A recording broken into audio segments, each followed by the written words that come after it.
iniciar hoy la conferencia del quinto coloquio, nuestra tercera conferencia, que es muy importante, muchachos. En el día de hoy vamos a tocar aspectos relacionados al ordenamiento territorial. Es un caso que viene de la mano con la serie de conferencias que se han venido gestando en este evento internacional y tiene que ver justamente con la cuenca del río Bogotá. En ese sentido, pues en el día de hoy nos acompaña un experto que es muy querido por toda la institución, es egresado de la institución. Sin embargo, voy a permitir que la doctora Amparito nos haga la presentación formal de nuestro invitado. Y muchachos, la verdad que nos satisface muchísimo contar con este auditorio tan importante, que aprovechen ustedes estos espacios que se dan dentro de la academia y desde luego que su participación sea bien efectiva. Queremos, y con todo, es decir, con toda seguridad van a surgir una serie de inquietudes, de dudas, que vamos a tener un tiempo especial para poderle dar respuesta a esas inquietudes. Entonces no duden, por favor, en abrir los micrófonos o en hacer uso del chat para las preguntas. Chicos, un abrazo para cada uno de ustedes. Entonces, muy comedidamente le cedo la palabra a la profesora Amparo para que nos haga la presentación del invitado de esta noche, que es muy especial para nosotros. Con mucho gusto, siga, profesora Amparito. Gracias. Profesor Germán, muchísimas gracias. Muy buena tarde para todos y para todas, a nuestros asistentes, a nuestro invitado especial que tenemos hoy, a nuestra dirección ambiental y todos quienes integran este espacio en la Universidad de EXI. Bueno, como les decía, nuestro invitado, que es el maestro Harold Alexander Villamil Castillo, es ingeniero ambiental, egresado de la Universidad de EXI, especialista en Derecho Ambiental de la Universidad del Rosario, magíster en Ordenamiento Urbano Regional de la Universidad Nacional de Colombia, y en la actualidad pues es docente de la Universidad del Rosario. Es asesor de diferentes convenios con entidades públicas y privadas, tiene diversas ponencias, entre ellas el Congreso Internacional del Derecho Ambiental en Bucaramanga, el Foro Iberoamericano del Medio Ambiente, en un análisis al ordenamiento territorial. Y en el seminario de ordenamiento y proyecto territorial Agua y Territorio de la Universidad Nacional. También con varias publicaciones, artículo del posacuerdo, detonante ambiental de Colombia, Academia y Derecho de la Universidad Libre, procesos, digamos, tiene unas publicaciones en proceso que también son sobre ordenamiento territorial, que es en la Sabana de Bogotá, con relación a la minería, análisis de fallos sobre expansión y explotación minera en la Sabana de Bogotá. Ordenamiento territorial en la Sabana de Bogotá, el ordenamiento minero versus descontaminación del río Bogotá, revista Bitácora. Y está en proceso también la publicación del libro Saneamiento Ambiental en Colombia con la editorial de la Universidad de Rosario. Así que, maestro Harold, sea usted bienvenido a este espacio con este tema tan interesante, así que le escuchamos. Muchas gracias por la presentación. Buenas tardes a todos, profesora Amparito, profesor Germán, muy amable, muy agradecido con ustedes por la invitación. De antemano quiero agradecerles este espacio que me permiten de conocimiento y sobre todo de sabiduría, ¿no? Porque pues de eso se trata la vida, de conocer un poquitico más de todos los aspectos. Estimados estudiantes, estimados invitados, buenas tardes. Espero esta conferencia les sea de utilidad para su vida futura, para su vida académica. Entonces, sin más preámbulo, pues yo creería que es hora de empezar. Denme un segundito, por favor. Ya les comparto la pantalla.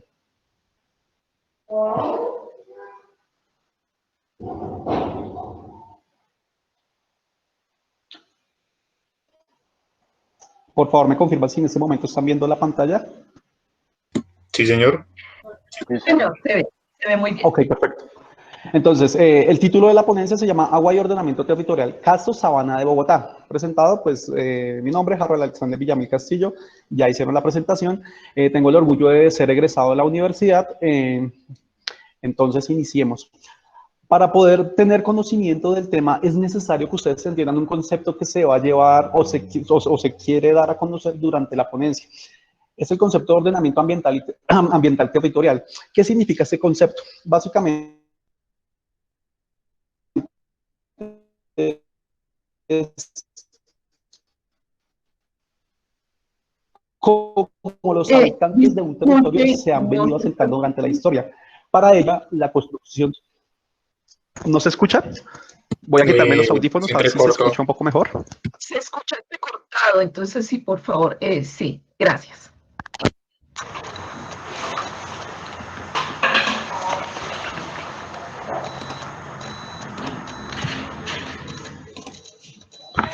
¿Se escucha mejor ahí? Sí. Sí, ahí se escucha. Ahí se escucha bien. Listo, vale.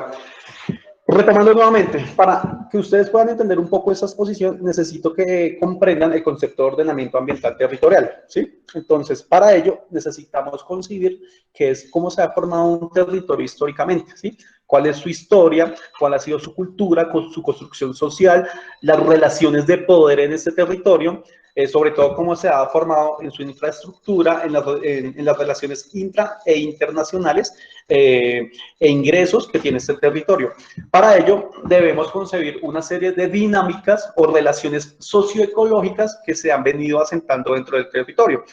Es indispensable conocer la parte económica, la parte ambiental, la parte social, con el fin de darle un manejo y uso adecuado de los recursos naturales, ¿sí? Que eso es la explotación básicamente. Hay dos diferencias entre el ordenamiento territorial y el ordenamiento ambiental territorial. Un ordenamiento territorial es una figura que está dentro de un papel donde tú dices, voy a ordenar mi territorio. Y el ordenamiento ambiental territorial tenemos que concebir todos los anteriores conceptos para poder tener un ordenamiento exitoso en cuanto al cuidado del medio ambiente. Suscitando ello, entonces, iniciamos con la historia del río Bogotá. El río Bogotá básicamente inició antes de la ocupación humana, pues el río Bogotá nace en el páramo de Guachineque, cerca al municipio de Villapinzón, perdón. Tiempo después, en el año 1000 al 1600 después de Cristo, fue la época prehispánica donde un sistema de cultivos de zanga y un sistema de camellones se fueron asentando durante la cuenca del río Bogotá. Entonces, después del año 1520 y entre el año 1810, surgió una época colonial donde se fundó y empezó el crecimiento poblacional de la ciudad de Bogotá. En ese entonces, el río Bogotá estaba totalmente depurado, ¿sí? Se veía el río muy lejitos porque pues, Bogotá se empezó a fundar aquí desde el centro de la capital, entonces el río Bogotá estaba un poco lejos. Ya en el año 1810, entre el año 1810 y el año 1900, empezaron a introducirse una serie de actividades agrícolas y ganaderas. Esto con el fin de generar una subsistencia para los habitantes del territorio. En el año 1895, cabe mencionar como hito que se generó una planta, el Charquito, una primera hidroeléctrica. Esta con el fin de suplir las necesidades de electricidad a Bogotá. Ya a inicios del siglo XX, como se puede mencionar en la fotico, el agua era utilizada para fines recreativos. Igualmente, pues las personas utilizaban este recurso para su subsistencia. Ya en el año 1930 se empieza a evidenciar una decadencia en las características y en los parámetros físico-químicos del recurso. Tanto así que en el año 1997 se construyó la primera PETAR, llamada PETAR Salitre, con el fin de depurar y sanear todas las aguas del río Bogotá, pero solo de la capital. En el año 2004 se formuló un COMPES, ¿sí? el 3320, perdón, con el fin de generar una estrategia para el manejo ambiental del río Bogotá. Y finalmente, como hito histórico, en el año 2014 nace, o la Corte Constitucional expide un fallo donde ordena a todas las corporaciones ambientales, a todos los municipios, el saneamiento y la depuración del río Bogotá. Esto nace, a partir de este momento se puede decir que se escribe un nuevo capítulo en la historia del río Bogotá. Suscitando ello, vamos a ir al tema de vertimientos. La cuenca del río Bogotá se caracteriza por tres principales ejes, que es la cuenca alta, cuenca media y cuenca baja. Entendemos por cuenca alta donde nace el río Bogotá, cuenca media donde está ubicado toda la ciudad de Bogotá y cuenca baja todos los municipios que están abajo del sur de la ciudad, por Soacha, todo lo que queda ahí abajito. ¿Vale? Entonces, la cuenca, los vertimientos que se están generando a la cuenca del río Bogotá nacen en el mismo municipio de Villapinzón. Eso es como a 2 kilómetros de donde nace la cuenca del río Bogotá. Los vertimientos allí se caracterizan porque esta zona históricamente se ha caracterizado por una serie de curtiembres que se ubican allá. Estas curtiembres generan unos vertimientos directamente a la cuenca del río Bogotá. Se caracterizan por un parámetro que se llama cromo. Más abajito está el municipio de Chocontá. Chocontá históricamente se caracteriza por ser un municipio que es agrícola, ¿sí? También genera una serie de vertimientos domésticos a la cuenca del río Bogotá y generan una serie de agentes químicos también como vertimientos a la cuenca del río Bogotá. Más abajo ya empezamos a ver unos vertimientos químicos, unos vertimientos de construcción y demolición, unos vertimientos de unas industrias de construcción y demolición y canteras y mineras que van directamente a la cuenca. Asimismo, pues las aguas residuales domésticas. En el municipio de Tocancipá empieza un fenómeno muy crucial o muy negativo para los parámetros físico-químicos o las características del río Bogotá. ¿Por qué? Porque allí se ubica una zona industrial que se caracteriza por captar el agua del río Bogotá, utilizan esa agua y nuevamente generan un vertimiento. Caso puntual, las cerveceras que se ubican acá en Tocancipá, ¿sí? Hay una zona industrial en esta parte de la sabana de Bogotá que está ubicada entre la zona de Zipaquirá y la zona de Cajicá. Toda esta zona es industrial y toda esta zona utiliza el agua del río Bogotá, asimismo la está devolviendo. ¿Caracterizada por qué? Por agentes físico-químicos de la industria cervecera, por elementos químicos y por industrias de minería. Ya finalmente entra a la cuenca media, que es la ciudad de Bogotá, ¿sí? Allí pues se genera una carga supremamente grande debido a todos los vertimientos domésticos, industriales e institucionales generan una carga mayor. Finalmente, tenemos la cuenca baja, donde se da una serie de agroindustria, vertimientos domésticos, y allí finaliza como que el tema de vertimientos. ¿Qué caracteriza la cuenca del río Bogotá? Dentro de la cuenca del río Bogotá tenemos una ciudad y 46 municipios, los cuales están generando vertimientos directamente. Tenemos aproximadamente unos 10 millones de habitantes, sumándole los habitantes de los municipios de la cuenca.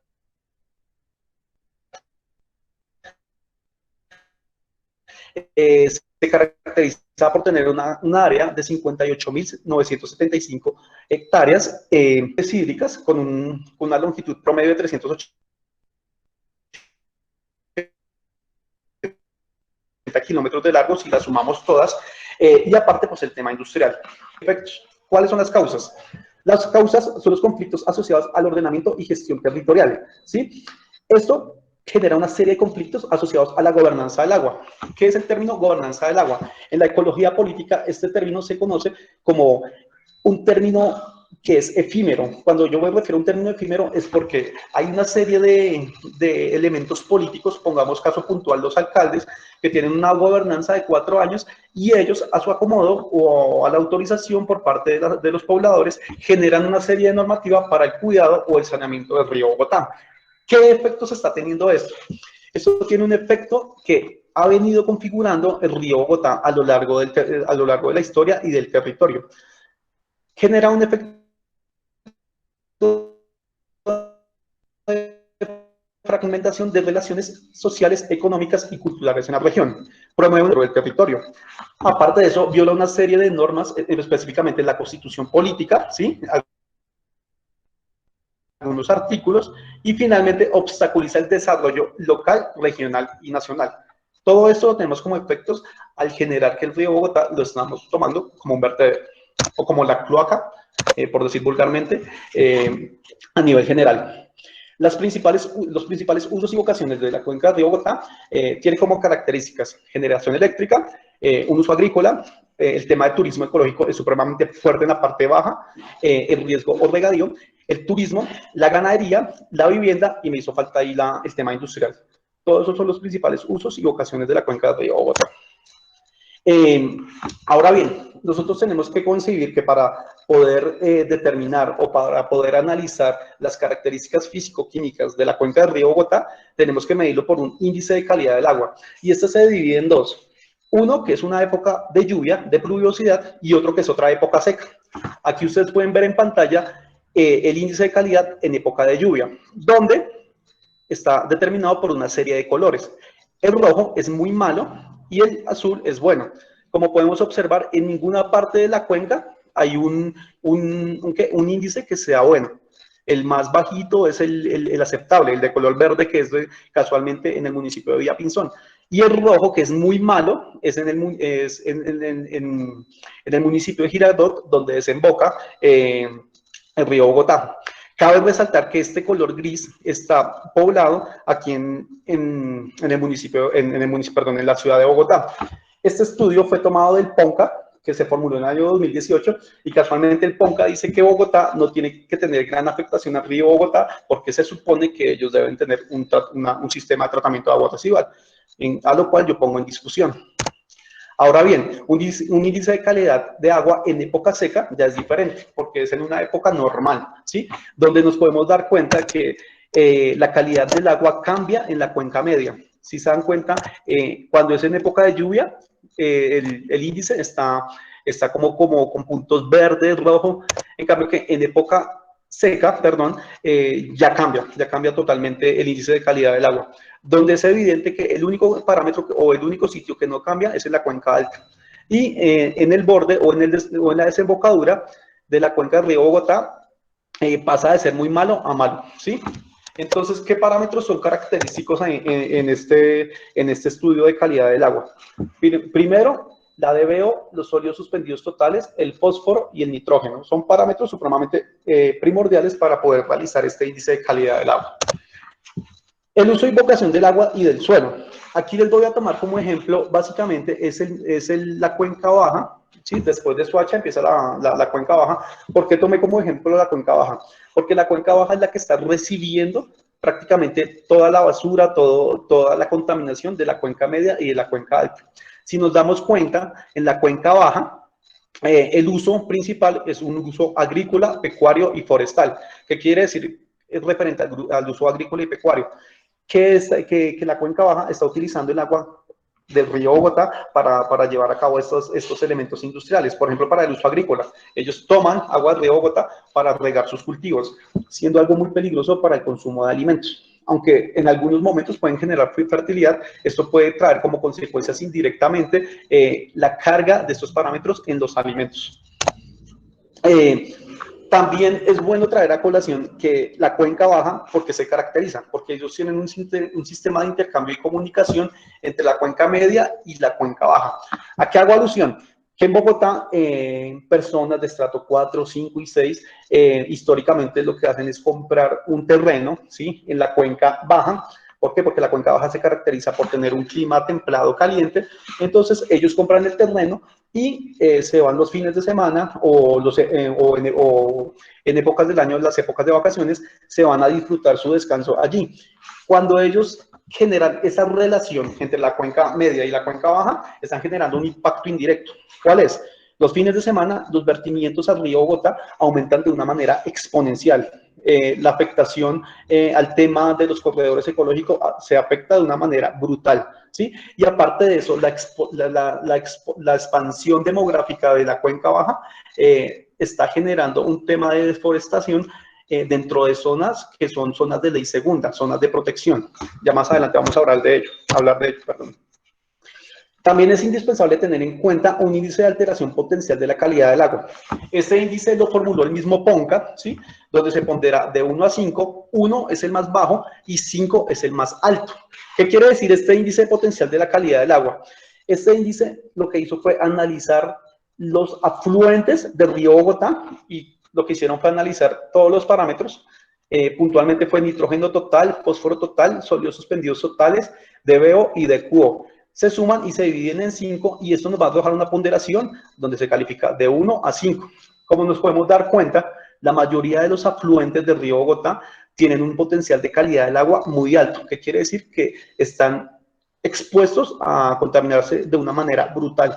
Si no se hace algo en este momento para el manejo y el saneamiento de estas cuencas afluentes, a futuro eso puede ser desastroso para el consumo humano. ¿Listo?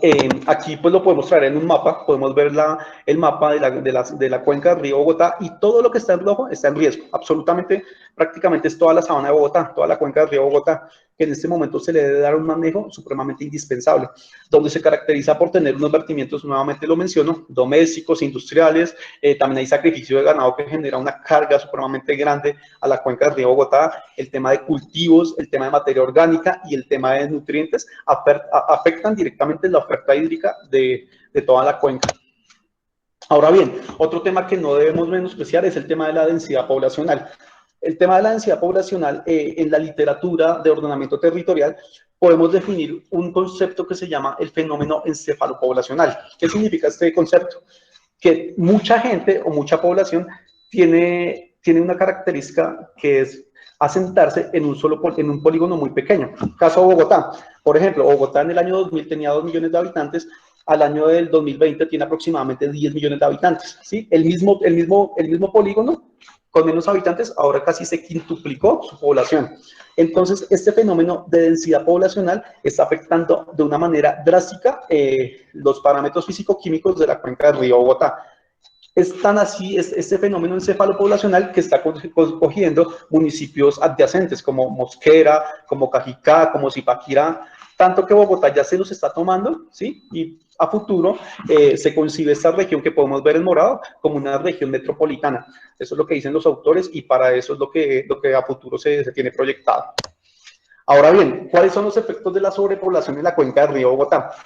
Tenemos una serie de riesgos que históricamente han venido sucediendo y que van a seguir pasando. Entonces aquí podemos ver en este gráfico, en una distribución porcentual por tipo de evento, por ejemplo, el tema de deslizamientos. Históricamente en la cuenca del río Bogotá se han presentado 5.900 deslizamientos, casi el 47%. El tema de inundación ha sido el 28%, es decir, 3.578 incidentes han ocurrido y 3.161 son incendios forestales por causas antrópicas. ¿Qué significa esto? Que ese número de deslizamientos se ven materializados con una serie de riesgos directamente a la afectación del ser humano. Por ejemplo, el juego de la vida de los seres humanos corre peligro. Y esto se ve más que todo materializado en Bogotá. Por ejemplo, Bogotá registra 4.530 incidentes, que si ven la gráfica, Bogotá es la que mayor registra incidentes junto con Soacha.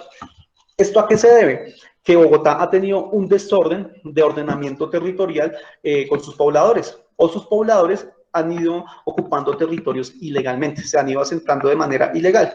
Asimismo, cuando ellos asientan de manera ilegal, hay industrias como el tema de las minerías, ¿sí? De cantera, ellos cogen y explotan el suelo, el subsuelo, sin concebir, sin hacer un estudio de impacto ambiental, que esto puede generar un riesgo a futuro, ¿sí? Por ejemplo, el caso de Bosa, en la parte de abajo. Bosa en los años 2008, 2012 se generó una serie de inundaciones porque algunas urbanizaciones de ese sector se asentaron encima de un ecosistema. Entonces, ese ecosistema lo que hacía era captar o generar esa recepción de esponja de agua y pues obviamente esto generó una serie de afectaciones. Todo esto por la falta de planeación territorial. Volviendo nuevamente con el tema, y ya para hacerles un bosquejo en general y tener un mejor entendimiento de lo que les acabo de explicar. Tenemos un corema del río Bogotá, donde, como podemos evidenciar, en la cuenca alta el agua está saneada, está en condiciones normales o aptas para el consumo humano. A medida que va bajando y que va transitando hacia la cuenca media y baja, el agua va cambiando de manera brutal, ¿sí? O sea, tiene un decaimiento de un 200-300%. Si nos podemos dar cuenta, este círculo es la ciudad de Bogotá. La ciudad de Bogotá es uno de los actores que más genera un cambio en las condiciones químicas y físicas del río Bogotá. Finalmente, aquí abajito ya se entrega directamente a la cuenca del río Magdalena. ¿Cuál es la cronología o qué es lo que se ha intentado hacer por parte del Estado para recuperar el río? Esto tiene una historia muy larga, ¿sí? Que empezó en el año 1906 cuando se contrató un estudio extranjero porque pues nosotros en ese entonces no teníamos el personal capacitado para hacer esta serie de estudios, donde se empezó a formular una serie de alternativas para sanear el río Bogotá. Recordemos que el decaimiento del río Bogotá como tal empezó en el año 1930. Ya desde el año de 24 años antes se empezó como que a concebir o a planear qué hacer con la cuenca del río Bogotá, porque pues desde esa época se empezó a tomar como una cloaca.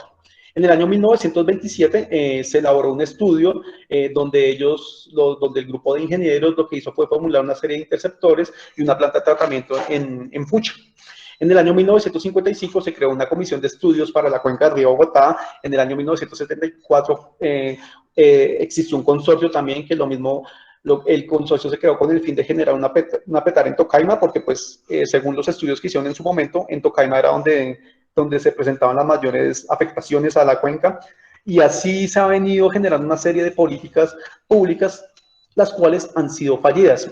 Ya en el año 2014 se expidió por parte de la Corte Constitucional una sentencia donde ordena las acciones para que todos los municipios, los 41 municipios y Bogotá, que es la ciudad, tienen que bregar de sanear el recurso hídrico, ¿sí? O sea, sí o sí, ellos tienen que sanear el recurso hídrico. Entonces, ¿qué podemos ejemplificar acá? Que cuando los municipios no van a tener una autonomía propia de decir, oiga, yo la estoy embarrando, estoy contaminando el río Bogotá, hagamos algo para descontaminarlo. No, eso no ha pasado históricamente. Le tocó directamente a los altos tribunales decir a los municipios, si usted no descontamina el río Bogotá, si usted no briega por el saneamiento, les voy a pegar una multa bien hijo de madre. Entonces, eso fue lo que pasó con el fallo histórico del río Bogotá. Entonces, un segundo. Aquí podemos ver dos fotos, a mano izquierda y a mano derecha. A mano izquierda ustedes pueden observar una foto de la cuenca media, a la altura de Chía más o menos. Esta foto es del río Bogotá. Como se puede evidenciar, está supremamente turbia. Y a mano derecha podemos observar unos procesos de mineros, donde lo que hacen es extraer de subsuelo material de cantera que sirve para la construcción. Entonces, aquí empezamos a tener un hito supremamente gigante. Y este es el fin de la investigación que les estoy presentando. ¿Por qué? Porque en el año 2014 nació el fallo de descontaminación del río Bogotá, pero en el año 2016 el Ministerio de Medio Ambiente expide el decreto 2001, donde está dando apertura a una serie de polígonos para explotación minera. ¿Qué quiere decir esto? Que mientras que en el año 2014 la Corte Constitucional dijo, hombre, espera un momento, todos los municipios tienen su deber de descontaminar el río, en el año 2016 el Ministerio de Medio Ambiente, ojo con eso, Ministerio de Medio Ambiente expidió un decreto donde está dando una serie de apertura de polígonos mineros. Y lo peor de todo esto es que los polígonos que ustedes pueden ver aquí en pantalla, algunos de ellos colindan con la cuenca del río Bogotá. ¿Qué pasa allí? Que cuando nosotros damos apertura a polígonos mineros, esto tiene una serie de consecuencias drásticas en la cuenca del río Bogotá. Generación de vertimientos químicos, generación de escombros directamente a la cuenca del río Bogotá, generación de aguas domésticas, interrupción de los corredores ecológicos que se presentan allí, una serie de consecuencias y agravantes ambientales que van en contra del fallo del Consejo de Estado. Eso es algo muy particular y es algo como que uno se cuestiona como estudiante de las ciencias ambientales.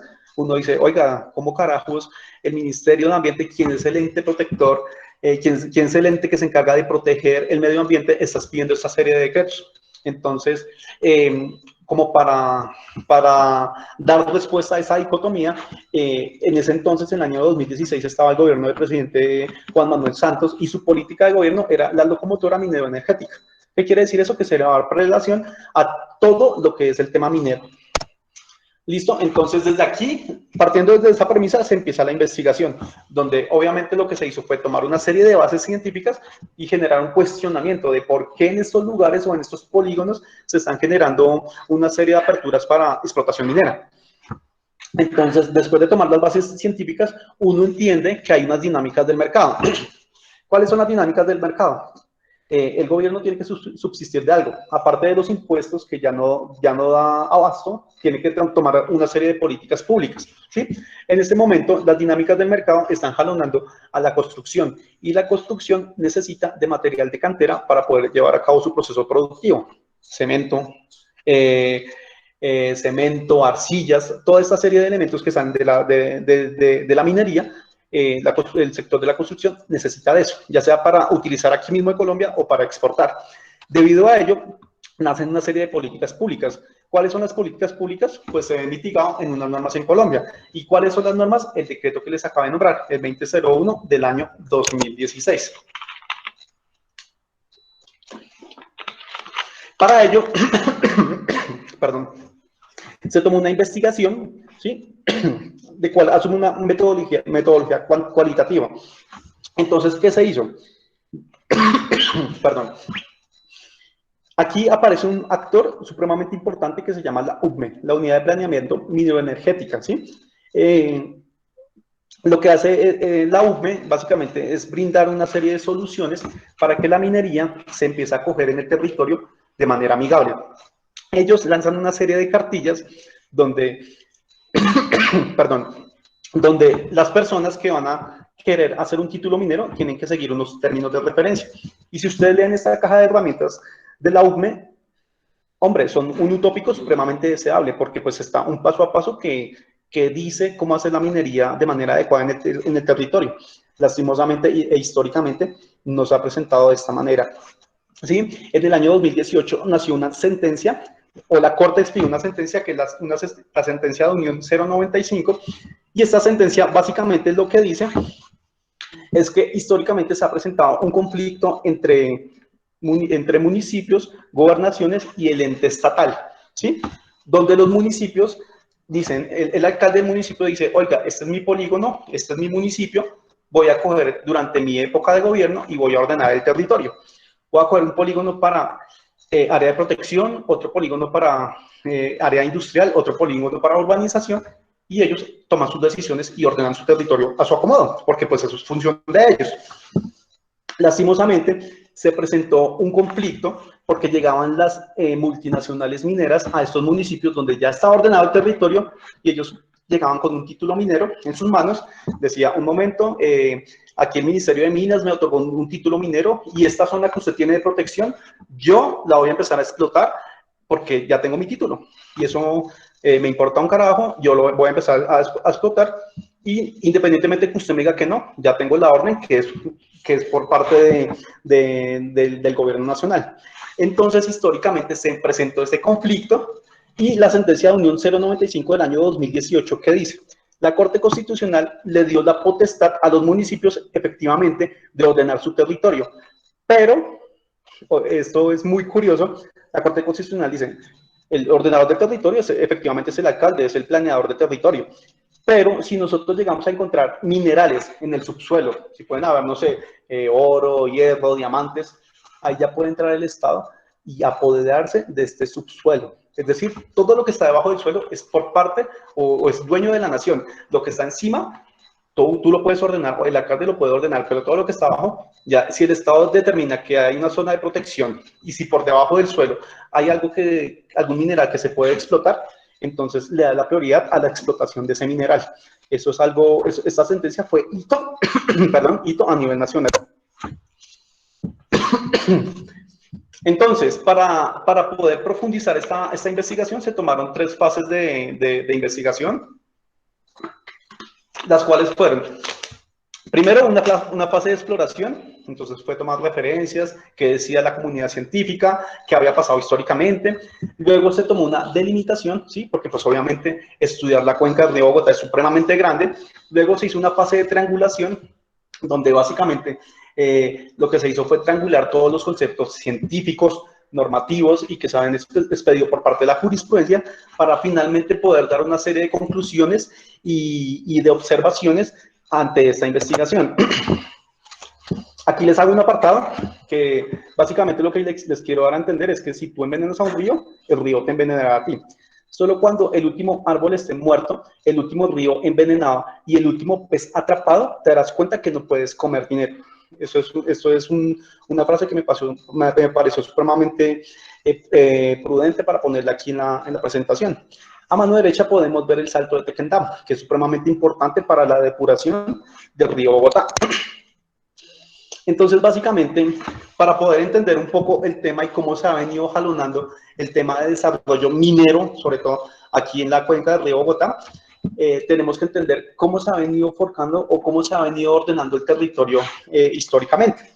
Entonces, básicamente, todo empezó con la Ley 388 en 1997, la Ley de Desarrollo Territorial. Esta ley lo que hizo fue darle una serie de herramientas a los ordenadores del territorio, que en este caso son los alcaldes, donde les decía, ustedes aquí pueden ordenar su territorio siempre y cuando cumplan unos requisitos.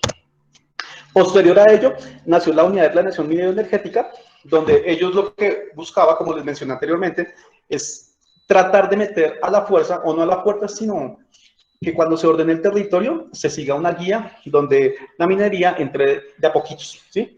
Como que el gobierno sí o sí quiere que se haga minería, y eso se ve reflejado en las políticas mineras. Perdón. También se tiene unas perspectivas de planificación minera y territorial. Esto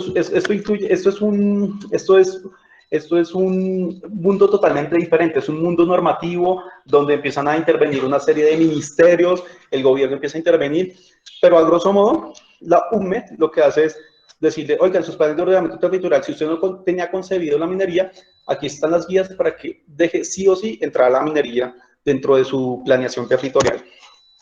Entonces, nace la pregunta, ¿por qué Colombia insiste con la minería? ¿Sí? O sea, ¿por qué en este momento el país dice que quiere explotar el páramo de Santurbán, quiere afectar una serie de ecosistemas en páramos por sacar estos minerales? Entonces, si ustedes pueden observar en la gráfica, el PIB, el Producto Interno Bruto, que aporta las canteras al ingreso nacional, está en promedio entre 48 billones de pesos. Históricamente se ha visto que anualmente se aporta esta cantidad de dinero. ¿Sí? Aparte de las regalías de minas, es un valor supremamente elevado. Si podemos ver aquí en la gráfica del centro, entre los años 2012 a 2016, estas regalías bajaron bastante. ¿Qué pasó ahí? Se conoce históricamente que desde el año 2012 se empezó a generar una serie de políticas públicas para la consulta previa. Es decir, antes del año 2010, 2009, iba el minero a los territorios donde habían, por ejemplo, comunidades indígenas, los sacaban a la fuerza y ellos iban y explotaban sus recursos y se iban. Entonces, a raíz de la consulta previa, este tema se empezó a quedar como que trancado, ¿sí? De hecho, entre el año 2012 y 2016, más o menos se recibieron unas 6.000 solicitudes para consulta previa en territorios. Entonces, después del año 2016, cuando se firmaron los acuerdos de paz en La Habana, este tema volvió nuevamente a coger fuerza. También la inversión extranjera, de igual manera, antes del año 2016 empezó a bajar, pero ya después de la firma de los acuerdos de paz, la inversión extranjera se empezó a subir de una manera exponencial. Existe una serie de normativa de planificación del territorio donde se quiere meter la minería y se ha visto un conflicto históricamente que cuando el ordenador del territorio quiere meter la minería, para este caso la Sabana de Bogotá, está pasando por encima del paso a paso que se tiene que seguir. Es decir, primero tiene que pasar por el área municipal, después metropolitano, después departamental, después regional y después nacional. Históricamente se pasa del nacional al municipal y se saltan una serie de pasos que generan una serie de conflictos. Esos conflictos se ven evocados en órdenes por los altos tribunales, quien finalmente le toca solucionar estos conflictos y decirle, oiga, puede hacer minería, o oiga, no puede hacer minería. ¿Listo? Concibiendo eso y conociendo estos términos que les acabo de nombrar, la investigación quiso generar un acercamiento a los fallos judiciales, ¿sí? A cómo se ha venido ordenando el territorio en la Sabana de Bogotá, ¿y qué es lo que ha pasado? ¿Sí? Entonces, tenemos como hito, por ejemplo, hay un antecedente sobre la descontaminación del embalse del Muña en el río Bogotá. Hay una serie de elementos, como decretos, como solicitud de consulta previa, donde ha existido una serie de conflictos para ver quién tiene la razón, quién descontamina el río, quién hace la minería. Entonces, esto se ha visto reflejado históricamente. Ahora bien, vamos a generar en este momento un acercamiento al decreto 2001, el cual fue expedido por el Ministerio de Ambiente, donde nos dio las zonas de apertura minera. Entonces, como pueden observar aquí a mano izquierda, los polígonos que están en morado son polígonos que fueron autorizados por parte del Ministerio de Ambiente para ejercer la explotación minera. Aquí a mano derecha podemos ver una foto de Bogotá, donde se supone que estos interceptores sirven como medios para descontaminar los afluentes que van directamente al río Bogotá. En total, el decreto el decreto 2001 nos dice que estas zonas que están en moradito fueron 20 zonas total o 20 polígonos, cubriendo un área de 18.000 hectáreas. ¿Qué quiere decir esto? Que en toda la sabana de Bogotá se autorizaron 18.000 hectáreas para explotación minera. Entonces, cuando uno coge y analiza este decreto, ¿sí? De los 20 polígonos, en el análisis que se hizo, 12 polígonos presentaban conflictos territoriales, conflictos ambientales, conflictos mineros. Entonces, yo no les voy a nombrar todos, pero sí les voy a nombrar los que me causaron mayor curiosidad. Entonces, por ejemplo, un polígono que fue autorizado en el municipio de Mosquera. Imagínense ustedes ver esta parte roja, que es la zona que está delimitando el polígono en el municipio de Mosquera. Toda esta zona que está aquí adentro fue zona que fue autorizada para la explotación minera. Estos círculos que ustedes ven aquí que dice A, B, C y D son zonas de conflicto. Es decir, este círculo A dice que presenta un traslape con el casco poblado rural. Es decir, ahí hay fincas, ahí hay un tema de explotación agrícola donde están aprobando el tema minero. El polígono B, que está la laguna de la Herrera. ¿Qué pasa en el municipio de Mosquera? Cuando ustedes van al municipio de Mosquera o si buscan en Google la laguna de la Herrera, detrás de la laguna de la Herrera, todo eso es de explotación minera. Y el polígono se está llevando parte de la laguna de la Herrera, que es una zona de protección ambiental. En la zona C es un área de reserva forestal. Esa área es una área de ley segunda, ¿sí? Y está definida dentro del Plan Básico de Ordenamiento Territorial. El Ministerio aprobó este decreto y se está llevando toda esta zona. Y esta zona D es una zona de aire libre, donde tú puedes ir a correr, a hacer ejercicio, a hacer un picnic. Todo eso estaba concebido con la alcaldía para hacer este tipo de eventos, y el Ministerio de Ambiente aprobó esta zona como minería. Este fue un conflicto muy grande que se presentó. Siguiendo con la serie de conflictos. Otro conflicto que me causó bastante curiosidad fue en el municipio de Chocontá. El municipio de Chocontá tiene algo curioso, y es que históricamente se conoce como un municipio netamente agrícola, ¿sí? Allá la ancestralidad que se ha caracterizado en este municipio es que los campesinos históricamente cultivaban fresas, cultivaban papa, se dedican al tema de la leche, ¿sí? Entonces, los polígonos que podemos ver acá, digamos, este polígono dice que es suelo de tipo 8, suelos de vocación forestal, es decir, ahí no podemos meter la minería porque ese polígono específicamente es de uso forestal, es de ley segunda. Hay una zona de recarga de acuíferos que también el polígono se la llevó, ¿sí? Y hay un área de páramo en Rabanal donde también se autorizó la explotación minera. Fíjense acá algo curioso del municipio de Chocontá. Yo sé que algunas personas de las que están asistiendo aquí a la presentación fueron conmigo al municipio de Chocontá. Nos dimos cuenta que el municipio de Chocontá es netamente agrícola. Imagínense este conflicto tan grande. Coger a un campesino que se ha caracterizado por su cultura, su ancestralidad y su desarrollo de vida, se ha caracterizado por ser campesino, por ir y cultivar sus fresitas, su papa, ir allá a extraer la leche y venderla. Que le digan en un momento dado, le compro su territorio, le doy trabajo para que usted trabaje en mi explotación minera, aumente sus recursos y olvídese de todo lo que estaba haciendo. Eso es una afectación severa a las condiciones culturales y ancestrales de estos campesinos. Son cosas que no está concibiendo el Ministerio de Ambiente cuando aprueba esta serie de decretos. Otro conflicto que me causó curiosidad de los 12 que les menciono es un conflicto en el municipio de Huasca. Como pueden observar acá, esta área de delimitación del polígono se está llevando toda el área urbana. Bueno, no toda el área, un pedazo del área urbana. Entonces, cuando ustedes ponen en Google Maps o van al municipio de Huasca, en esta parte hay apartamentos, hay casas, hay una vía que pasa por ahí y la están aprobando como vía de explotación minera, ¿sí? Entonces, esto suscita o evoca a una serie de conflictos interestatales. Y ahí es donde surgen las inquietudes por parte de uno como académico. ¿Qué está pasando allí? O sea, cuando se están formulando esta serie de polígonos o de aperturas mineras, el ministerio no mira su sistema de información geográfica. Cabe resaltar que en este momento, o hace más de 3 años, 4 años, el Instituto von Humboldt está actualizando todo el sistema de información geográfica para mitigar específicamente esta serie de conflictos.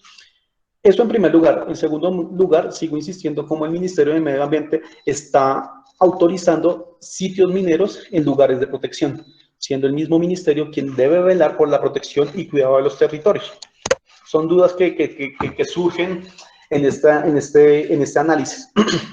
Ahora bien, aquí les voy a presentar un corema de las problemáticas identificadas por la actuación de elementos mineros, por la actuación poblacional, por la actuación industrial durante la cuenca del río Bogotá. ¿Qué cambios hay? ¿Qué afectaciones hay negativas? Entonces, podemos ver que hay una fragmentación de hábitats naturales, hay una pérdida de la oferta ambiental y de los servicios ecosistémicos, que esto es bastante importante, hay una afectación severa a las actividades socioeconómicas y a la calidad del agua. Cuando hablamos de actividades socioeconómicas, es un ejemplo como el que les acabo de dar, el de los campesinos en Chocontá. Hay una deforestación que se va a multiplicar de manera exponencial porque pues, están dándole prioridad a la explotación minera, a la explotación industrial, a la explotación agrícola por la conservación. También hay un cambio de la composición de especies y pérdida de la biodiversidad. Hay una afectación directamente a la cuenca, una contaminación.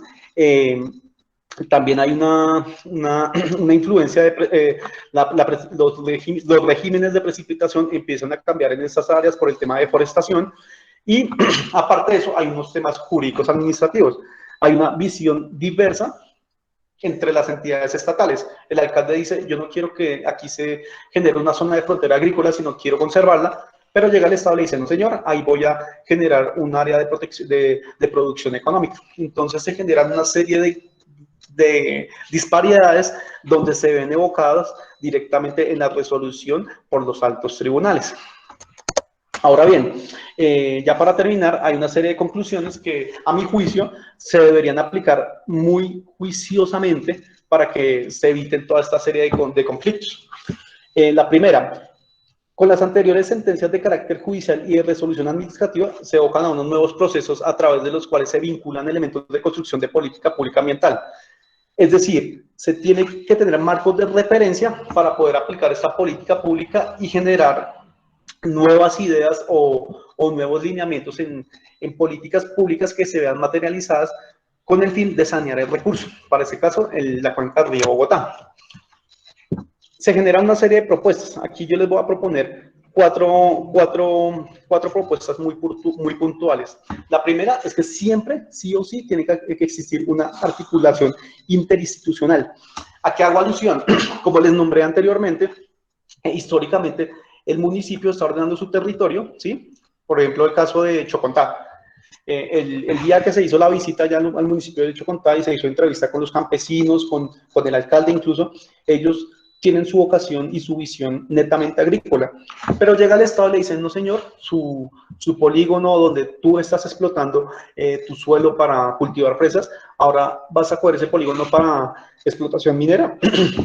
Ahí se están saltando una serie de conductos regulares que no tienen por qué pasar. Ellos primero tienen que hacer un proceso de consulta previa, tienen que avisarle a la gente tiene que opinar, ¿sí? Los alcaldes tienen que estar enterados, luego los alcaldes tienen que tener una sinergia con las corporaciones autónomas regionales, donde ellos den su punto de vista mediante conceptos técnicos y científicos, que ellos digan si se puede o no se puede. O sea, esta articulación tiene que ir de todas las instituciones gubernamentales. Si nos saltamos alguna institución, podemos evocar nuevamente en un conflicto interestatal. Lo segundo, lo que les mencioné ahorita, la participación ciudadana es supremamente clave. Si nosotros no tenemos en cuenta a nuestros campesinos, a nuestros habitantes del sector, ellos pueden ser un eje para evitar esta serie de proyectos, ¿sí? Caso puntual, por ejemplo, lo que pasó en el páramo de Santurbán. La gente se movilizó e evitó que explotaran el páramo, pero de ahora en adelante se tiene que sí o sí generar una participación ciudadana donde se vea materializado en una consulta previa o en una consulta popular y ellos tengan conocimiento de todos los proyectos que se van a adelantar. ¿Por qué? Porque ellos mismos, como les comenté al principio, con el concepto de ordenamiento ambiental territorial, ellos son los que conocen su historia, su cultura. Ellos tienen unas características de ancestralidad propias del territorio y no pueden pasar por encima de ellos. Ellos tienen que dar su autorización. Es un elemento supremamente clave. Lo tercero es un mejoramiento ambiental. ¿Qué es el mejoramiento ambiental? Un ejemplo es el fallo del río Bogotá en el año 2014. El fallo nos dijo, tienen que descontaminar el río Bogotá.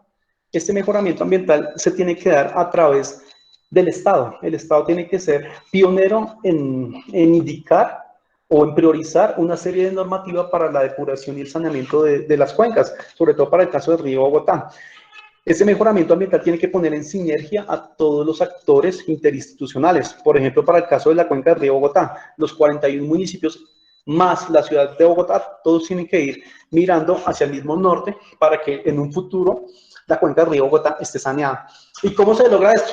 Pues primero que todo, elaborando unos planes de ordenamiento territorial bien hechos.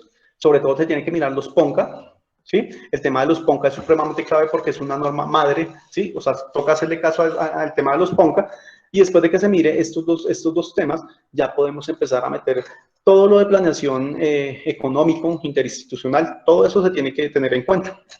Y por último, es indispensable para el caso de la cuenca del río Bogotá tener un referente, sobre todo un referente internacional. Aquí se trae a colación, este fue un estudio que hicimos en la Universidad Nacional, donde básicamente hicimos una comparación de lo que estaba pasando en Alemania y en la cuenca del río Bogotá de Colombia. ¿Sí? ¿Por qué se trae a colación este ejemplo? En Alemania hay un parque que se llama Enschede Park, ¿sí? El cual lo compone 20 ciudades, 2 distritos rurales y 3 distritos administrativos. Tiene 2 millones de habitantes, tiene un área de 45.000 hectáreas, tiene 12 fuentes hídricas como afluente y se caracteriza por su zona industrial. Son unos datos muy similares aquí a la cuenca de Bogotá, a la cuenca del río Bogotá. ¿Por qué? Porque la cuenca del río Bogotá está compuesta por 46 municipios, una ciudad, tiene 10 millones de habitantes aproximadamente, sin contar los de los municipios, tiene un área similar de 58.000 hectáreas, tiene 19 fuentes hídricas como afluentes y tiene una serie de industrias. ¿Qué es importante aquí en este ejemplo? ¿Por qué es importante tomar como referente el Enschede Park en Alemania? Porque ellos básicamente lo que hicieron fue, en el año de 1985, toda la cuenca del río se caracterizaba por las industrias, ¿sí? Ellos se dedicaban a la industria de la metalmecánica y la explotación de carbón. Desde la Segunda Guerra Mundial para la elaboración de balas, por decirlo así, de plomo, ¿sí? La explotación de carbón para darle una fuente de energía a todas sus máquinas. Entonces, todo la cuenca, ¿sí? o el Enschede Park fue tomado como un basurero, lo que está pasando en Bogotá. Entonces, desde el año 1985 en Alemania, por orden de una corte, les dijeron que tenían que sanear este río, ¿sí? Entonces, ¿qué fue lo que se hizo con este parque? Se empezó de a poquitos a sanear el río, ¿sí? En la actualidad ya está en un 98-99% porque este año ya tienen que haber acabado.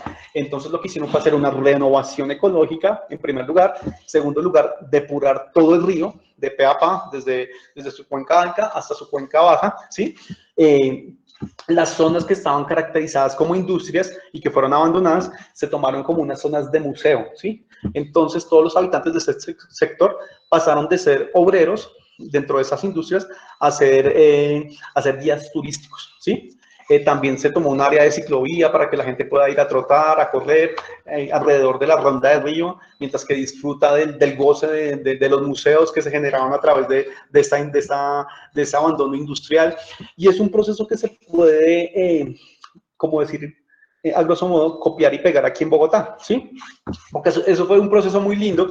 Les dieron un plazo de 35 años, eso es un proceso supremamente largo, pero que poco a poco se fue integrando al territorio y la gente lo tomó de buena vista, ¿sí? Antiguamente ellos decían, no, pero si ese río es una cloaca. Hoy en día, las personas que viven allí pueden dar un testimonio, pero pueden decir, oiga, sí, aquí puedo disfrutar de mi cuenca del río, puedo ver el manejo ecosistémico, porque pues empezaron nuevamente a verse el manejo de aves. Entonces fue un cambio de chip que se le metió a la gente. Entonces, básicamente, ese es el ejemplo que quería traer a colación, y yo sé que si en Colombia tenemos una articulación interinstitucional, vamos a lograr estos objetivos, ¿sí? Estoy hablando como político, pero no es como político, sino quiero ser un poco, hablarlo más desde el punto académico y científico. Sé que el camino es duro, sé que la cuenca del río Bogotá está supremamente deteriorada, sé que los que han ido a conocer la campo se han dado cuenta que es un monstruo supremamente gigante de atender, pero sé que si existe esa coordinación interinstitucional, si la corrupción baja, ¿sí? Si se evita un poquito ese capitalismo salvaje, esa visión occidental de explotar los recursos, sé que lo podemos lograr. Y eso era todo. Muchísimas gracias. Espero si tienen alguna pregunta o duda, por favor, generarla en este instante. Les agradezco mucho.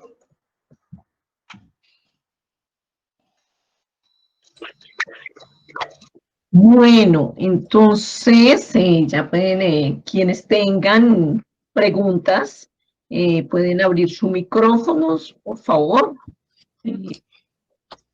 Para... Gracias, profesor Amparito. Doctor Harold, qué gusto, muchísimas gracias. No puedo iniciar la pregunta sin antes darle los más sinceros agradecimientos. La verdad que ha sido una conferencia muy interesante, donde de una u otra manera le estamos metiendo el dedo en la llaga de la problemática a nivel de gobernanza del agua y justamente de los territorios. Entonces, desde acá, pues, evidentemente surgen muchos cuestionamientos, como los que su merced nos planteaba.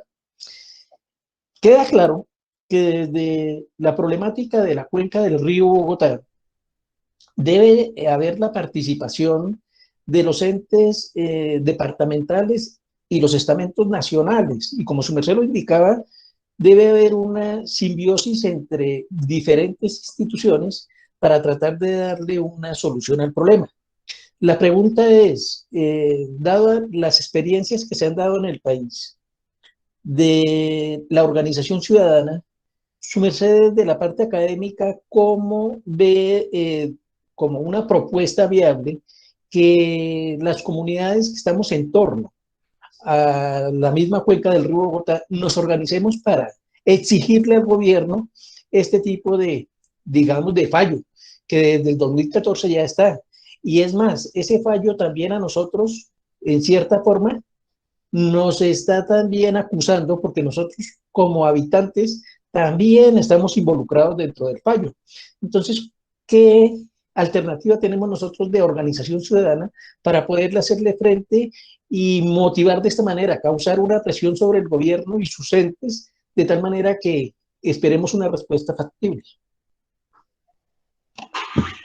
Muchas gracias, profe, por su pregunta, y es muy interesante, sobre todo porque nosotros como ejes estructurantes de la contaminación o de los vertimientos que estamos generando directamente a Río Bogotá tenemos que servir como ejemplo.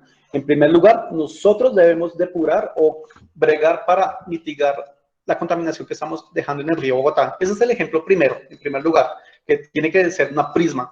En segundo lugar, dentro del fallo del año 2014, dentro de la sentencia, nosotros debemos ser veedores de lo que está pasando allí. ¿Qué es ser un veedor? Ir a verificar que el presupuesto que se está otorgando directamente para el saneamiento del río Bogotá se esté ejerciendo, se esté llevando a cabo. Si nosotros vemos que, un ejemplo, pongámosle un pedacito, el caso de Soacha, la cuenca baja de Soacha, que no se está construyendo la Petarca Novas, que lleva tiempo en su construcción y no ha pasado nada, nosotros debemos formar una veeduría ciudadana y empezar a empujar al gobierno, a decir, oiga, ¿qué está pasando acá? Mediante algún escrito, mediante un derecho de petición. Incluso se forman fundaciones para generar este tipo de veedurías, que es un tema que nos incumbe directamente a todos. Muchísimas gracias. Gracias, jefe. Le cedo la palabra al resto del grupo porque sé que hoy hay muchas inquietudes. Entonces, le cedo la palabra, muchachos.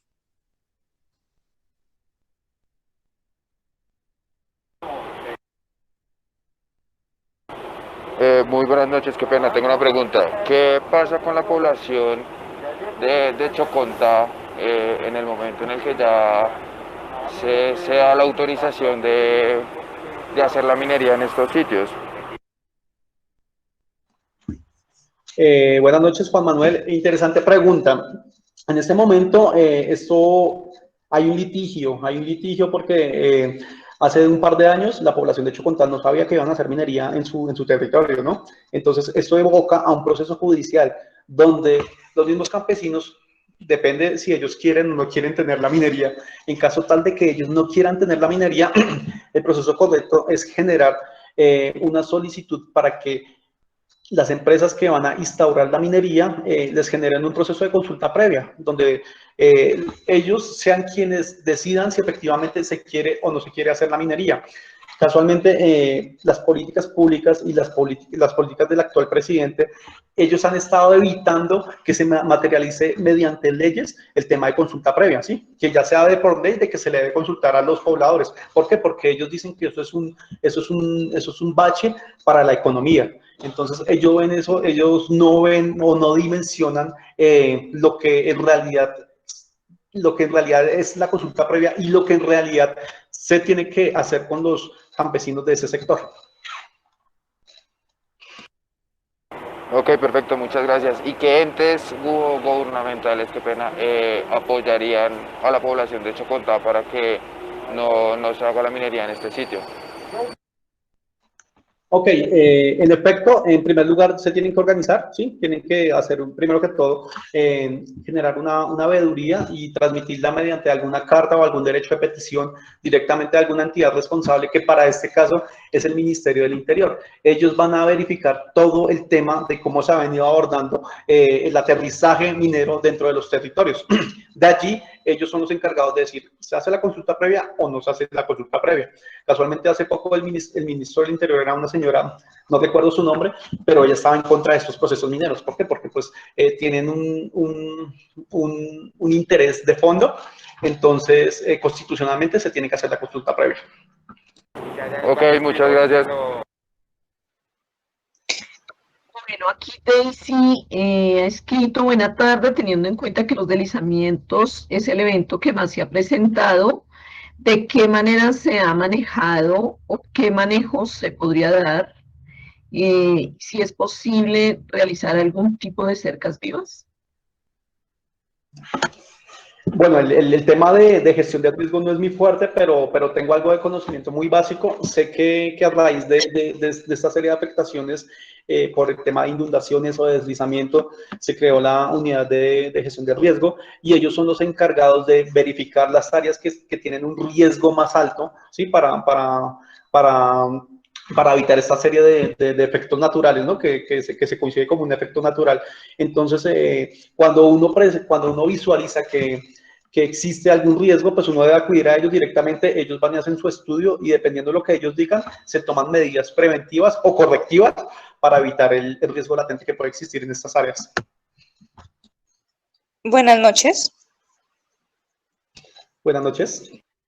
Yo tengo una pregunta y es pues como algo hay que agregar. Me he dado cuenta que muchas veces en las minerías lamentablemente se han basado en pueblos donde no hay como conocimiento de qué afectaciones puede generar ese tipo de minería. Entonces las empresas que van a explotar llegan a la gente que vive ahí, a las poblaciones, que son gente de escasos recursos, que no tienen trabajo estable, llegan como con la idea de que la explotación minera les genera empleos, o sea, les pintan como la maravilla de la explotación minera para ellos y no tienen como las herramientas suficientes como para decir como unámonos todos, como yo sé que eso es mentira o que sí puede generar empleo, pero nos van a afectar en otro tipo de cosas y o sea, ¿qué se podría hacer aparte de una educación ambiental general para que esas poblaciones no se vea como tan vulnerables y no se dejen creer el cuento como tan fácil? Interesante pregunta. Imagínate que casualmente hace poco se ha presenciado históricamente que que llegan y cogen, por ejemplo, es que no recuerdo, yo para los nombres soy malísimo, sí, pero hace poco pasó un litigio con una multinacional canadiense que llegó a un área donde efectivamente se evidenció que había bastante petróleo. La multinacional lo que hizo fue coger al líder de ese grupo indígena que estaba en el territorio a explotar. Llegó y le dijo, venga, tome su platica, le voy a dar un carrito, vaya y cómprese una casa, pero su misión es convencer a todos los habitantes del territorio que para el caso de hidrocarburos esta actividad es bastante buena. Entonces, claro, cuando el líder de los indígenas los convenció, efectivamente ellos dijeron que sí, que hicieran esto, les pareció muy chévere todo esto, años después o ni siquiera años después, antes de empezar ya el proceso de explotación, los indígenas se dieron cuenta que sus ecosistemas estaban fallando, que las especies endémicas del área se estaban migrando para otro lado por el tema de exploración sísmica. Entonces, ellos mediante otra veeduría dijeron, no, un momento, nuestro líder nos mintió, por favor, hagamos un proceso de consulta previa correcta. Y por ese hecho se frenó el proyecto. Y a causa de eso, ¿en qué se vio que la multinacional canadiense tiene demandado al Estado? Porque inicialmente se había aprobado el título y ahora fue revocado. Entonces, básicamente es empoderamiento por parte de la población, donde ellos son los que deciden qué es lo que va a pasar en su territorio. Creo que sí, creo que yo escuché, eso fue más que todo, creo que en el Amazonas, donde también hubo un caso muy parecido, donde ya son como por regiones y cogieron al líder, a un médico que es autónomo, o sea,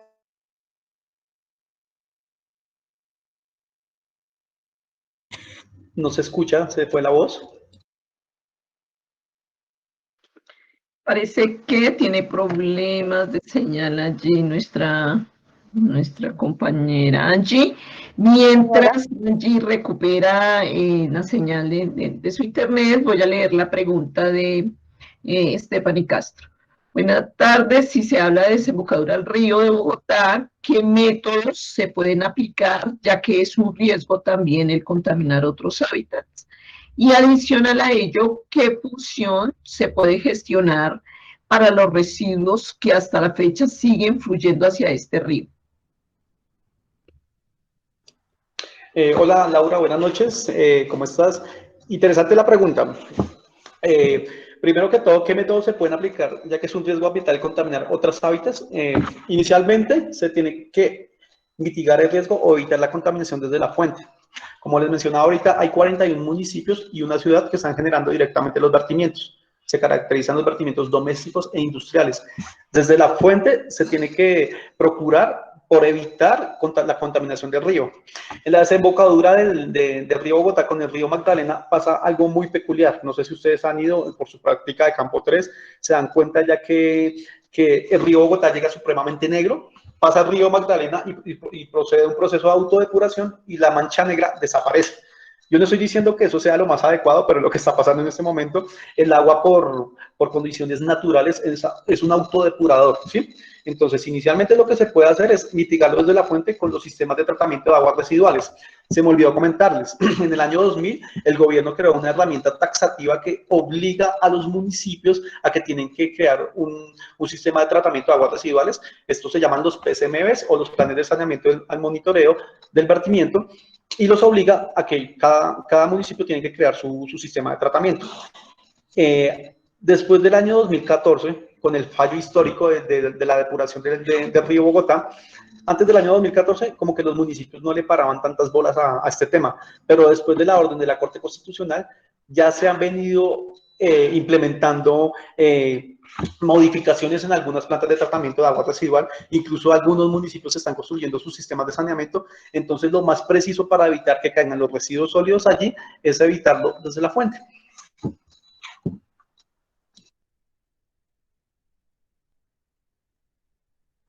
Buenas noches.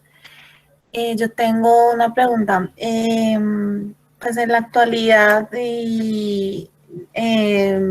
la cuenca media, ya en la parte de Bogotá, se ve continuamente los vertimientos de los frigoríficos, de las curtiembres, y no hay un control en eso. O sea, ya hablaron del tema, se tiene conciencia de ello, pero no no se hace algo al respecto, o sea, que se pudiera hacer, pues sobre todo de parte de las entidades ambientales para que hagan un verdadero control, porque pues no se ve y ya que usted habla de la generación en la fuente, pues la fuente sigue contaminando y podemos tener ya en unos años la otra planta de tratamiento de Soacha, pero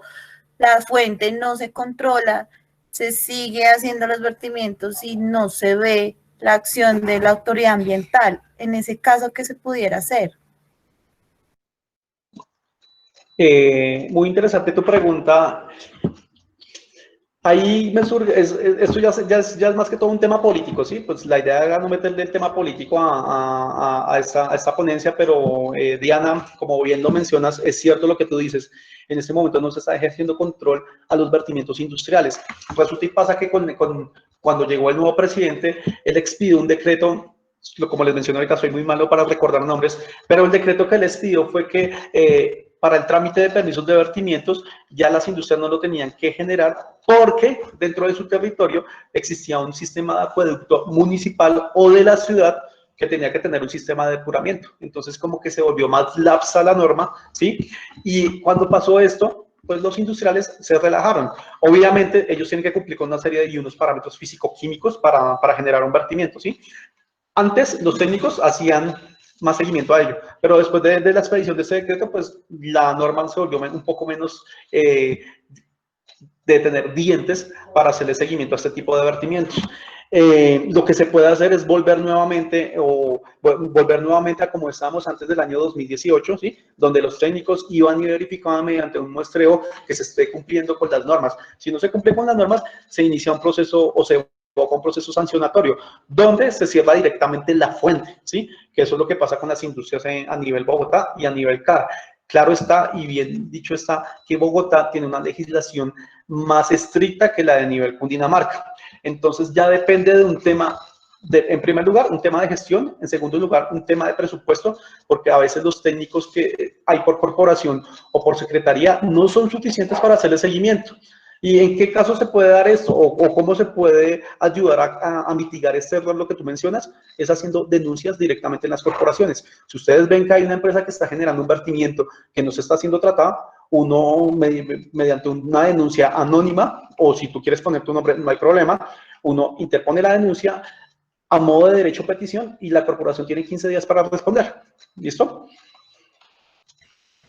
Gracias por la respuesta. Ahí me surgió otra inquietud. Bueno, pues yo podría hacer la denuncia porque, pues, por ejemplo, yo paso diariamente cerca del río Fucha y veo vertimientos que claramente no están controlados. Es difícil detectar el origen, pero bueno, ahí ya uno entraría a hacer como medio un seguimiento. Es que es difícil porque pues no siempre toda la cuenca pues uno la puede recorrer y sí mirar, ay, sí, esa empresa es la que está contaminando. Es algo como a nivel del sector, ¿sí? O sea, porque lo siguen haciendo y es como si tuvieran el aval de hacerlo.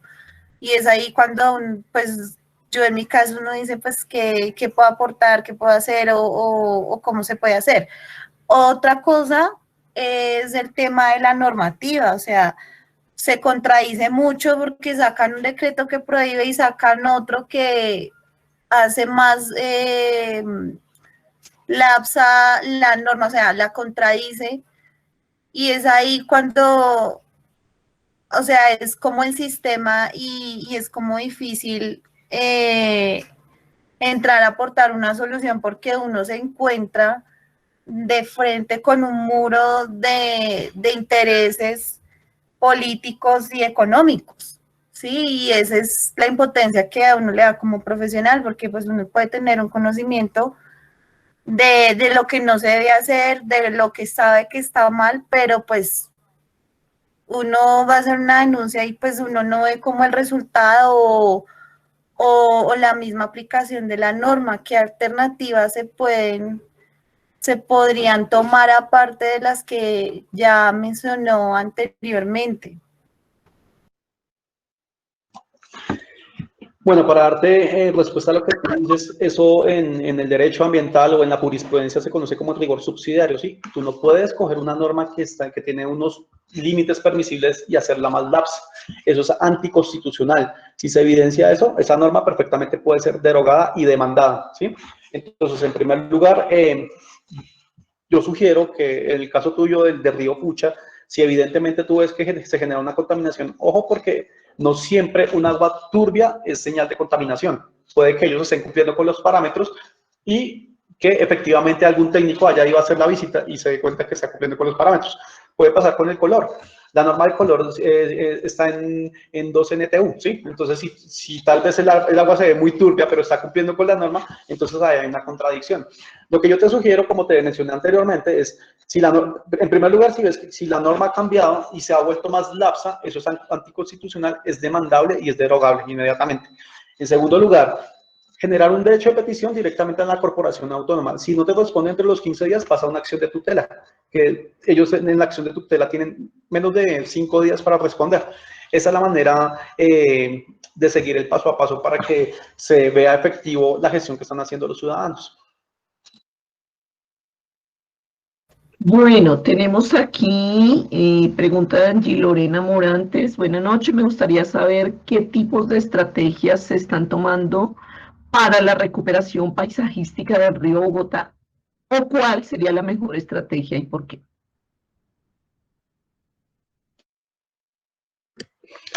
Es una pregunta bastante interesante porque pues uno como ciudadano a veces no ve como los avances de la descontaminación del río Bogotá.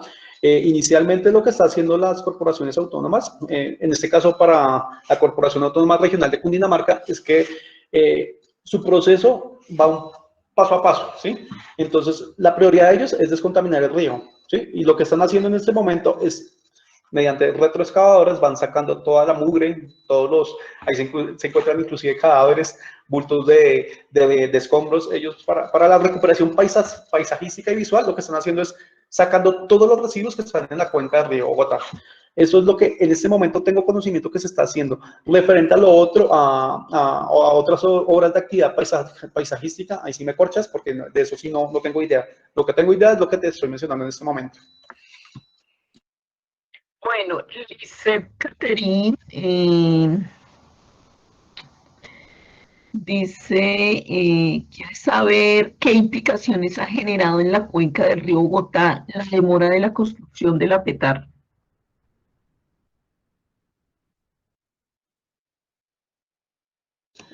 Qué pena, profesor Amparo, ¿me puedes repetir, por favor? Sí, dice, me gustaría saber qué implicaciones ha generado en la cuenca del río Bogotá la demora de la construcción de la PETAR.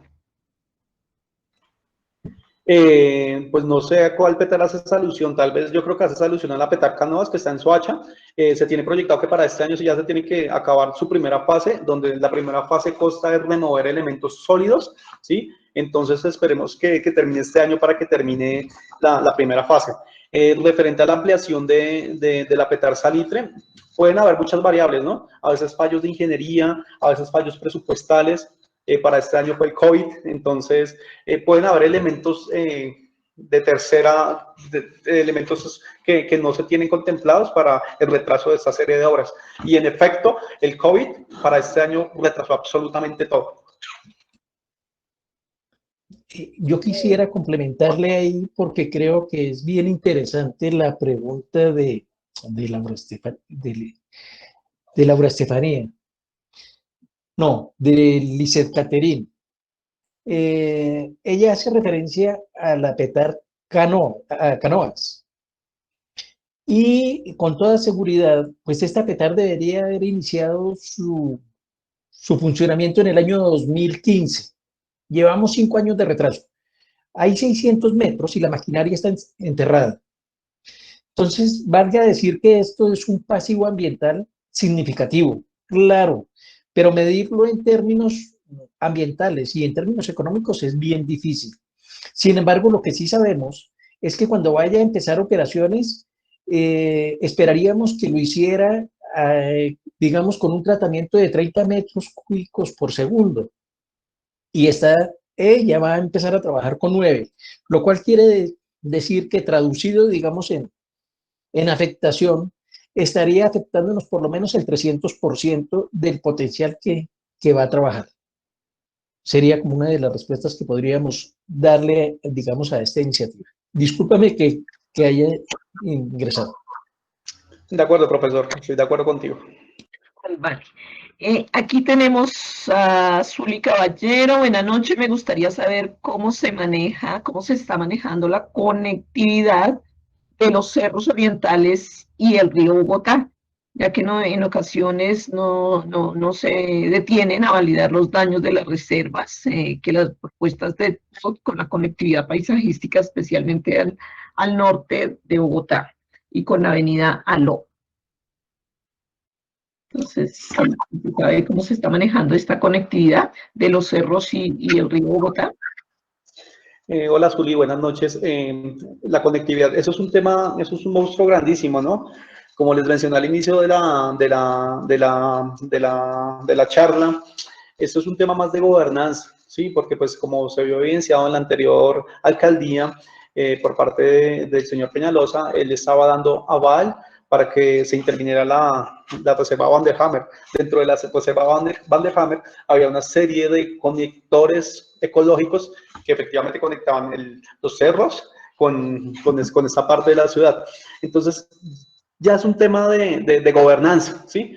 Es lo que dictamina el alcalde de turno. Afortunadamente, pues para ese entonces, las corporaciones autónomas, mediante algunos entes de ciudadanos, que eran grupos colectivos de abogados, intentaron frenar esto. Entonces, referente a los daños, ahí sí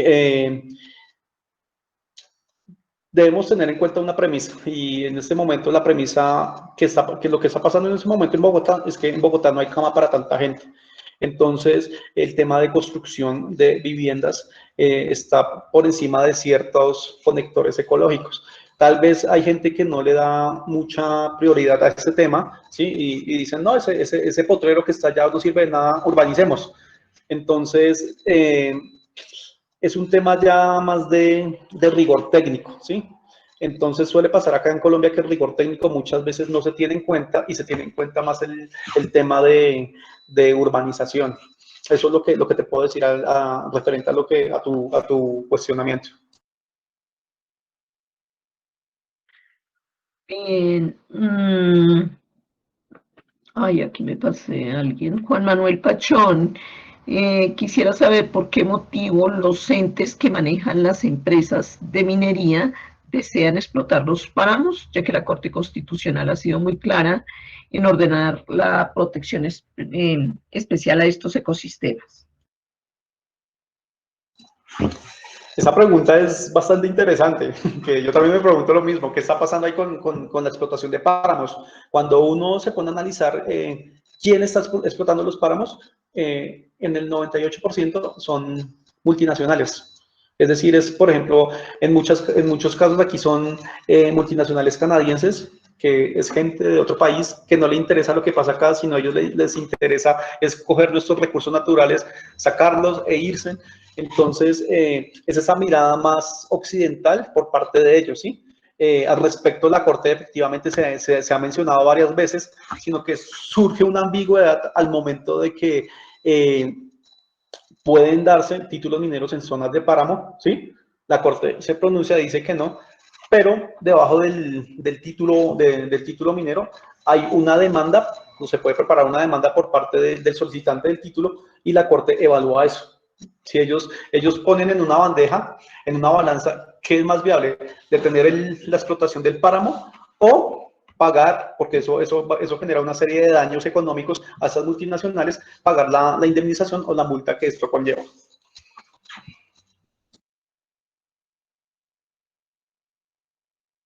Bien, Jason Rosso, ¿es posible implementar tratamientos con nanofibras de bambú en las plantas de tratamiento mencionadas? Claro que sí, es posible implementar tratamientos. Eso, digamos, estos elementos de nanofibras de bambú se caracterizan por eliminar elementos como el cromo, como algunos metales pesados. sino que a veces su diseño está más enfocado o es más un diseño artesanal, pero de poder se puede y sería un utópico es empezar a implementar este tipo de sistemas.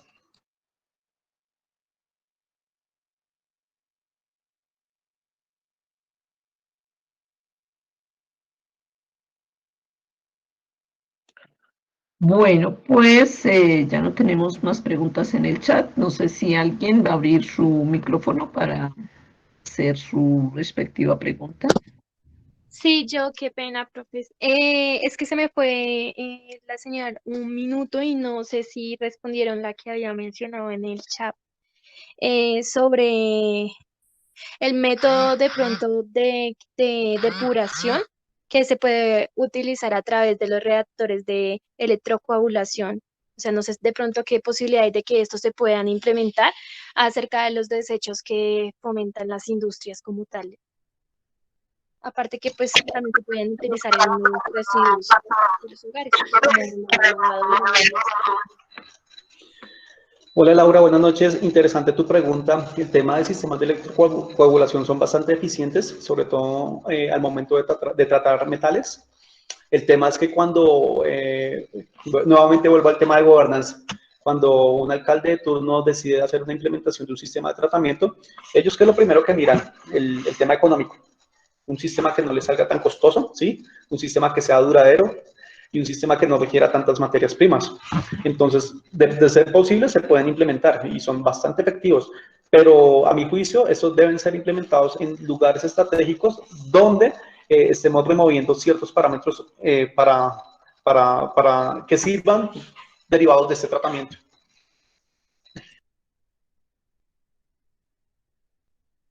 Menciona sitios estratégicos, o sea, digamos, tratando lo de la contaminación y los desechos que se están proveyendo en estos momentos para el río Bogotá, más o menos en qué áreas entonces se podrían tratar con estos sistemas de recuperación, o por decirlo así. Claro, tengo por experiencia propia que, por ejemplo, en la Cuenca Alta, donde se ubican la Cuenca Alta desde el municipio de Villapinzón hasta más o menos el municipio de Cajicá, hay una zona industrial bastante fuerte. Entonces, el tema de electrocoagulación para el municipio, por ejemplo, de Villapinzón, no sé qué tan efectivo sea, si el profe Germán me puede corregir, sea este sistema de electrocoagulación para remover cromo. De eso sí no lo conozco. Pero hay algunas industrias de metalmecánica que tienen como premisa el vertimiento de un componente de un metal que se llama hierro. Entonces, para este tipo de industria se puede implementar este sistema. Profe Harold, gracias. Gracias por permitirme la intervención. Sí, realmente el sistema de electrocoagulación es muy bueno para la remoción en general de metales. Es un sistema que sale costoso en el sentido de la utilización de la corriente eléctrica, pero se podría menguar un poco con el uso de paneles solares, es decir, de utilización de energías alternativas. En la Universidad de ETSI hay un grupo encargado justamente de trabajos con electrocoagulación, es el grupo del profesor Rafael Mesa, que ha adelantado una serie de investigaciones donde yo personalmente participé como juez, como jurado de los trabajos de grado, y encontramos, pues la verdad, y digo encontramos, pues la investigación la realizaron ellos, pero a la luz de ser juez de estos trabajos, pudimos observar que eran muy efectivos tanto para cromo como para cadmio y zinc, que son contaminantes, digamos, muy usuales dentro de la industria de curtiembres. Entonces sí es viable este tipo de investigación y este tipo de tratamiento. Gracias, profe Germán. Gracias. Bueno, parece que ya no tenemos más preguntas, o alguien quiere hacer su intervención.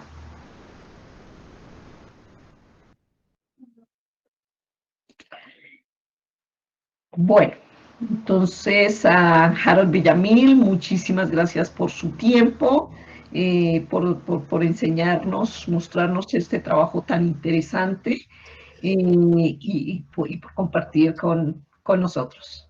Espero nos veamos pronto en otro espacio, en nuestros espacios, diferentes espacios académicos.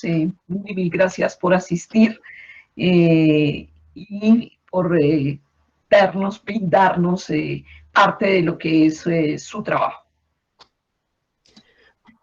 A ustedes muchísimas gracias por la invitación, profe Amparo, profe Germán. Un gusto haber estado acá en este espacio, sobre todo compartir conocimiento con todos los estudiantes. Les agradezco mucho. Profe Harold, la verdad que personalmente muchísimas gracias. La verdad que una interesante conferencia, un trabajo de investigación muy serio donde se tocan aspectos claves, tanto de gobernanza, vuelvo a insistir, como desde la parte de territorio y la parte de aguas, principalmente, que para nosotros dentro de este certamen internacional es de carácter fundamental, ya que pues esperamos con esto obtener muchas cositas adicionales digamos, dentro del proceso, y lo invitamos a continuar trabajando con unas memorias que queremos sacar de este evento y seguramente otros productos. Profe, agradeciéndole el tiempo, la dedicación que ha tenido para con nosotros. También quiero darle las gracias al profesor Juan Camilo, que lo veo unido aquí, que qué rico que nuestros compañeros estén haciendo parte de este certamen. Profesora Amparito, su merced, que ha sido el alma del certamen, porque hoy realmente cerramos un evento que con mucho sacrificio, con mucho esfuerzo se logró consolidar, y gracias a Dios ha salido muy bien. Profesor Amparito, mis más sinceros agradecimientos. Profe Harold, lo mismo. Profe Camilito, los extraño mucho y espero muy pronto encontrarnos. Un abrazo para cada uno de ustedes. Compañeros, gracias por unirse a este certamen. Siga, Camilito. No, pues aquí traté de dar una hora de clase con mis chicos de ecología y tratamos de salir corriendo al coloquio. Pues hemos tratado de estar los 3 días y nada, también me alegra mucho ver al profe Harold, a Amparito y a muchos de los estudiantes y que me gusta el nivel de preguntas, el nivel de interpretación que tienen los chicos, y yo creo que Harold y el profe Germán y Amparito están muy contentos con la asistencia. Casi no puedo entrar porque como entré tarde ya no había espacio, pero el que salió perdió y me le gané el puesto. Gracias.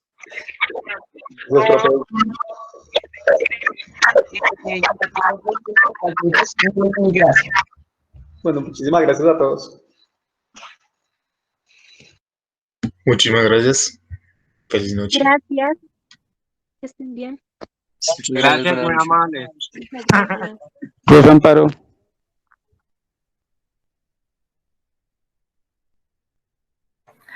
Perdón, una cosita.